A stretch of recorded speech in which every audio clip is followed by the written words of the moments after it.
నమస్తే, welcome to YoYo TV. Telangana రాష్ట్రంలో majority Lok Sabha స్థానాలను గెలుస్తామని కాంగ్రెస్ నమ్మకంగా ఉంది. ఇక సీఎం రేవంత్ రెడ్డి ఓ అడుగు ముందుకేసి 14 స్థానాలు గెలిచి తీరుతామని, ఈ ఎన్నికలు తమ 100 రోజుల పాలనకు రెఫరెండం అంటూ ప్రకటించారు. పక్క పార్టీల నుండి నేతలను తీసుకురావటం అన్నీ చూస్తే నిజమేనని అనిపించినా సికింద్రాబాద్ అభ్యర్థి విషయానికి వచ్చేసరికి మాత్రం అనేక అనుమానాలు మొదలవుతున్నాయి. సికింద్రాబాద్ సిట్టింగ్ ఎంపీగా ఉన్న కేంద్ర మంత్రి కిషన్ రెడ్డి మరోసారి పోటీలో ఉన్నారు. సికింద్రాబాద్లో పైగా బీజేపీ టికెట్ అనగానే అడ్వాంటేజ్ కనిపిస్తున్న కాంగ్రెస్కు ఈసారి గెలిచే ఛాన్స్ ఉందన్న అభిప్రాయం రాజకీయ వర్గాల్లో ఉంది.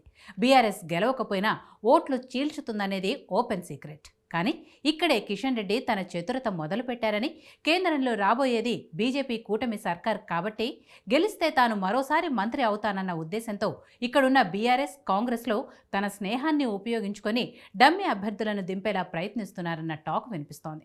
బీఆర్ఎస్ నుంచి తలసాని కొడుకు సాయి కిరణ్ నిలబడతారని ప్రచారం చేసి చివరకు తలసానియే నిలబడతారు అని పార్టీ వర్గాలు అంటున్నాయి. తాజాగా పద్మారావు పేరును తెరపైకి తెచ్చారు. నిజానికి వీళ్లు గెలవలేరు అనేది ఓపెన్ సీక్రెట్.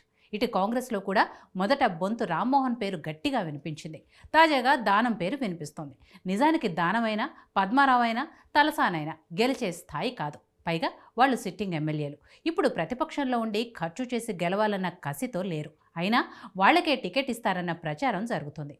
ఎలాగైనా చట్టసభలో అధ్యక్ష అనాలన్న బొంతు ఆశలు నెరవేరేలా కనిపించడం లేదంటున్నారు. నిజానికి అధికారంలో ఎవరున్నా కిషన్ రెడ్డి పర్సనల్గా అందరితో సఖ్యతగా ఉంటారని, రేపటి రోజు బీజేపీ లేదా కేంద్రంతో సఖ్యత కావాలనుకుంటే నాయకులకు తాను ఉంటాడన్న ఉద్దేశంతో కిషన్ రెడ్డిపై గెలిచే అభ్యర్థులను బరిలోకి దింపటం లేదేమోనన్న అనుమానాలు వ్యక్తమవుతున్నాయి. ఇటు కేసీఆర్, అటు రేవంత్ రెడ్డి ఫ్యూచర్ పాలిటిక్స్ కోసం కిషన్ రెడ్డితో వైరానికి పోవటం లేదనే ప్రచారం జోరుగా సాగుతోంది. చూడాలి, ప్రచారం ఎంతవరకు నిజమనేది కాంగ్రెస్, బీఆర్ఎస్లు ఎంపిక చేసే అభ్యర్థులతో తేలిపోనుంది.